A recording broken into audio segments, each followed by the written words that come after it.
एक सवाल, आपके घर में जो टीनेजर है आज उसने कितनी बार अपना फोन देखा होगा? अगर आप सोचती हैं ज्यादा नहीं तो ये सुन लीजिए।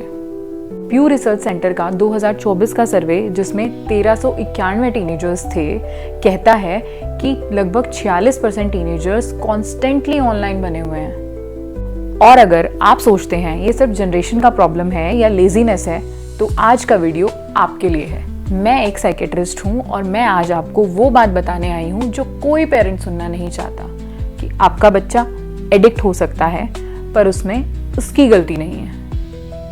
हेलो एवरीवन, मैं हूँ डॉक्टर भूमिका, ये है रीसेट विद डॉक और आज हम देख रहे हैं इंटरनेट एडिक्शन सीरीज में हमारा दूसरा वीडियो। पिछले वीडियो में हमने डिस्कस किया था कि कौन से 8 साइंस हैं जिसमें से अगर 5 साइंस प्रेजेंट होंगे तो हम बोल सकते हैं शायद आप भी इंटरनेट एडिक्ट हो चुके हैं।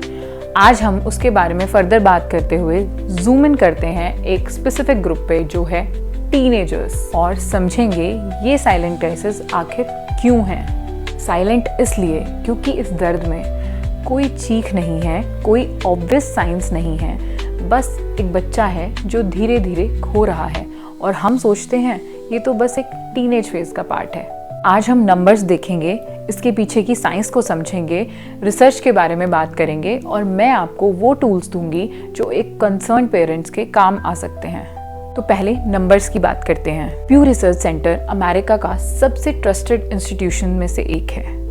उसने 2024 में 1391 टीनेजर्स का एक नेशनल लेवल का सर्वे किया, जिसमें सामने आया कि 46% टीनेजर्स लगभग कॉन्स्टेंटली ऑनलाइन बने रहते हैं। ये ऑलमोस्ट आधे बच्चे हैं। इंडिया में हमारे पास अभी बहुत डेडिकेटेड स्टडीज़ नहीं हैं, पर जो ग्लोबल लेवल का पैटर्न है वो यहाँ भी सेम है, क्योंकि हम भी अपनी ओपीडी में लगभग ऐसे केसेस बहुत कॉमन देख रहे हैं। और ये सिर्फ फ़ोन का यूज़ नहीं है, ये एक क्लिनिकली रिकॉग्नाइज्ड बिहेवियरल पैटर्न है। यहाँ तक कि WHO ने ICD के 11th एडिशन में गेमिंग डिसऑर्डर को एज अ डिसऑर्डर शामिल किया है। अब ये समझना बहुत ज़रूरी है, ये वो पार्ट है जो अक्सर मैं अपने पेशेंट्स के पेरेंट्स को भी ओपीडी में समझाती हूँ। अगर साइंस की बात करें तो टीनेज ब्रेन अभी फुल्ली डेवलप नहीं हुआ है। जो हमारे ब्रेन का प्री फ्रंटल कॉर्टेक्स होता है, जो बेसिकली रीजनिंग में, जजमेंट में काम करता है, वो अक्सर 25 साल की उम्र तक मैच्योर होता है। इन टीन ईयर्स में जो हमारा डोपामिन सिस्टम है वो ओवर ड्राइव में होता है, तो हर नई रील, हर नोटिफिकेशन, हर नया जो भी पोस्ट है वो एक डोपामिन हिट देता है। बिल्कुल वैसे जैसे गैम्बलिंग या सिगरेट देता है, बिल्कुल वैसे जैसे अल्कोहल देता है, तो मैकेनिज्म सेम है, बस सब्सटेंस अलग है। और प्लेटफॉर्म्स ये जानती हैं, इंस्टाग्राम, स्नैपचैट, यूट्यूब, इन सब के एल्गोरिदम्स इस टीन साइकोलॉजी को एक्सप्लॉइट करने के लिए डिज़ाइन किए गए हैं। ऐसा मैं नहीं कह रही, ऐसा उनके खुद के इंटरनल डॉक्यूमेंट्स में सामने आया है जब कुछ कोर्ट केसेस हुए। इवन अमेरिका के सर्जन जनरल ने 2023 में ऑफिशियली स्टेटमेंट दिया और वार्न किया, social media today is just like tobacco decades ago. अब आता है वो पार्ट जो इस क्राइसिस को साइलेंट बनाता है। मुझसे एक मदर मिलने आई ओपीडी में, कहने लगी कि डॉक्टर साहब, मेरा बच्चा आजकल अच्छे से सोता नहीं है, अच्छे से खाता नहीं है, बहुत इरिटेबल रहता है, इवन पढ़ाई में भी उसका परफॉर्मेंस कम हो रहा है। तब जब मैंने उनसे पूछा कि वो फ़ोन कितना यूज़ करता है, आप पहले मुझे ये बताइए, शी सेड कि डॉक्टर साहब इस पे तो मैंने ध्यान नहीं दिया, फ़ोन तो आजकल सब बच्चे यूज़ करते हैं। यही गलती है, हम सिम्टम्स तो देख रहे हैं पर हम उन्हें टीनेज फेज़ का लेबल दे देते हैं और ये नहीं देखते ये इंटरनेट एडिक्शन के क्लासिक वार्निंग साइंस हो सकते हैं। क्योंकि ये साइंस एंजाइटी और डिप्रेशन से बहुत मिलते जुलते हैं, तो बहुत बार डायग्नोसिस लेट होता है या कई बार मिस डायग्नोस भी हो जाता है। रिसर्च कहती है, सर्वे में 44% टीनेजर्स ने बोला जब स्मार्टफोन उनके आसपास नहीं होता तो उन्हें एंजाइटी होने लगती है।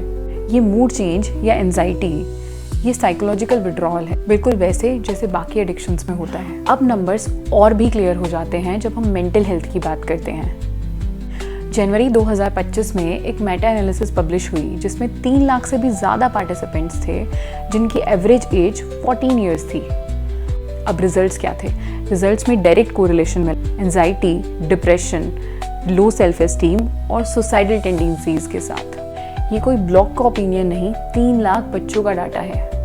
34% टीन गर्ल्स भी ये मानती हैं जब वो सोशल मीडिया यूज़ करती हैं तो उन्हें अपने आप के बारे में और ज़्यादा वर्स फील होने लग जाता है। 55% टीनेजर्स के पेरेंट्स ने ये माना कि वो एक्सट्रीमली कंसर्न या वेरी कंसर्न फील करते हैं जब वो अपने टीनेजर्स की मेंटल हेल्थ के बारे में सोचते हैं। अब मैं आपको हेल्पलेस नहीं छोड़ूंगी, क्योंकि मैं एक डॉक्टर हूँ तो मेरा काम प्रॉब्लम के साथ साथ सोल्यूशन डिस्कस करना भी है। सबसे पहली बात, जब आप अपने बच्चे के स्क्रीन टाइम पे लिमिट लगाएंगे तो उससे जज नहीं करेंगे या एक्यूज़ नहीं करेंगे। उससे सबसे पहले आप क्यूरियोसिटी से ये सवाल पूछेंगे कि अच्छा तू बता, तूने कभी सोचा है तुझे फ़ोन देखने में इतना मज़ा क्यों आता है, ऐसा क्या मिलता है वहाँ। ये सवाल उसे जज नहीं करता, बल्कि उसे समझने की एक आज़ादी देता है। तो समझना हमारा फर्स्ट स्टेप है। दूसरी बात, हम बेडरूम को और डिनर एरिया को फ़ोन फ्री जोन बनाएंगे। रिसर्च बताती है ये सिंपल सा स्टेप टीनेजर्स की स्लीप को इम्प्रूव करने के साथ साथ फैमिली बॉन्डिंग को भी इंक्रीज़ करता है। तीसरी बात, जो कि सबसे इम्पॉर्टेंट बात है, अगर आप ऐसा फील कर रहे हैं जैसे ही आपके टीनेजर से फ़ोन ले लिया जाता है या फ़ोन उसके आसपास नहीं होता तो बहुत ज़्यादा अग्रेसिव हो जाता है, चिल्लाने लगता है, रोने लगता है, खुद को पूरा शट डाउन कर लेता है, तो एक साइकेट्रिस्ट से बात करने की ज़रूरत है, क्योंकि ये विड्रॉल साइंस हो सकते हैं। इंटरनेट एडिक्शन एक साइलेंट क्राइसिस है। साइलेंट इसलिए क्योंकि इस बारे में कोई बात ही नहीं करना चाहता। अब कोई पेरेंट क्यों मानना चाहेगा कि उसका बच्चा स्ट्रगल कर रहा है, पर देखिए अगर आप इस चीज़ को समझेंगे नहीं तो इस प्रॉब्लम का सोल्यूशन कैसे मिलेगा।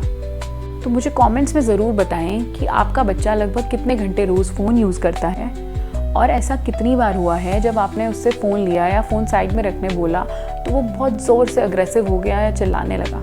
अगर आपको ये वीडियो हेल्पफुल लगा तो ऐसे पेरेंट्स से शेयर कीजिए जो इस बारे में बात करना चाहते हैं या इस चीज़ को और ज़्यादा अच्छे से समझना चाहते हैं, और चैनल को ज़रूर सब्सक्राइब करें। इस सीरीज़ में हम further gaming disorder, doom scrolling और सोशल मीडिया ट्रैप जैसे बहुत सारे टॉपिक्स कवर करने वाले हैं। मैं हूँ डॉक्टर भूमिका, ये है रीसेट विद डॉक। मिलते हैं नेक्स्ट वीडियो में। Thank you so much for watching.